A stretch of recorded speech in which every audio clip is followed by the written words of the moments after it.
অনিকেতের পক্ষে সুপ্রিম রায়। সুপ্রিম কোর্টের রায় অনিকেত মাহাতোর পক্ষে। আরজি করে পোস্টিং অনিকেত মাহাতোর। কলকাতা হাইকোর্টের রায় বহাল রইল সুপ্রিম কোর্টে। কি জানালো আজ সুপ্রিম কোর্ট? মৈত্রেয়ী জানাবে, সঙ্গে রয়েছে মৈত্রেয়ী।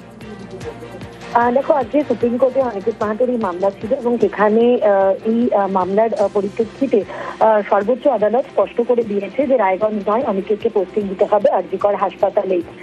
এবং কলকাতা হাইকোর্টের পোস্টিং নিয়ে যে রায় ছিল সেটাকেই বহাল রেখেছে সুপ্রিম কোর্ট। আজকে বিচারপতি জে.কে. মহেশ্বরীর বেঞ্চের নির্দেশ, 2 সপ্তাহের মধ্যে আরজি কর হাসপাতালেই পোস্টিং দিতে হবে আর অনিকেতকে এই নির্দেশ দিয়েছে সুপ্রিম কোর্ট। ধন্যবাদ মৈত্রী।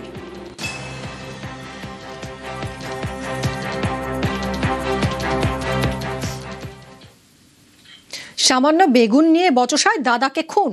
মুর্শিদাবাদের জলঙ্গির বিধুপুর কলোনি পাড়ায় খুন। বেগুন তুলতে গেলে হামলা, ভাইপোর। উদ্ধার করে হাসপাতালে নিয়ে গেলে মৃত ঘোষণা। পরিবারের অভিযোগে তদন্ত শুরু করেছে পুলিশ। মুর্শিদাবাদের জলঙ্গির বিধুপুর কলোনির ঘটনা। সামান্য বেগুন নিয়ে বচসা, আর সেই বচসার জেরে দাদাকে খুনের অভিযোগ। মুর্শিদাবাদের জলঙ্গির কলোনি পাড়ায় চাঞ্চল্য ছড়িয়েছে এই ঘটনায়। বেগুন তুলতে গেলে হামলা চালায় ভাই এবং ভাইপো। আক্রান্তকে উদ্ধার করে হাসপাতালে নিয়ে গেলে মৃত ঘোষণা করেন ডাক্তাররা। পরিবারের অভিযোগে তদন্ত শুরু করেছে পুলিশ।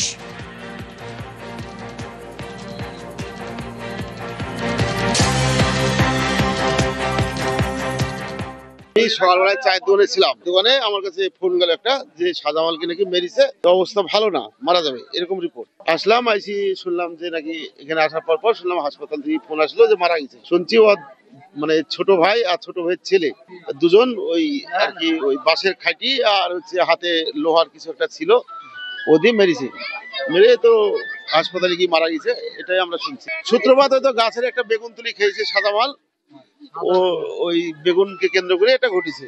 বেগুন খাবা কেন কাছে, হ্যাঁ ওরা পালাতো, আসামিরা পালাতো। আমরা চাইছি দোষীরা শাস্তি পাক, এটা আর কি।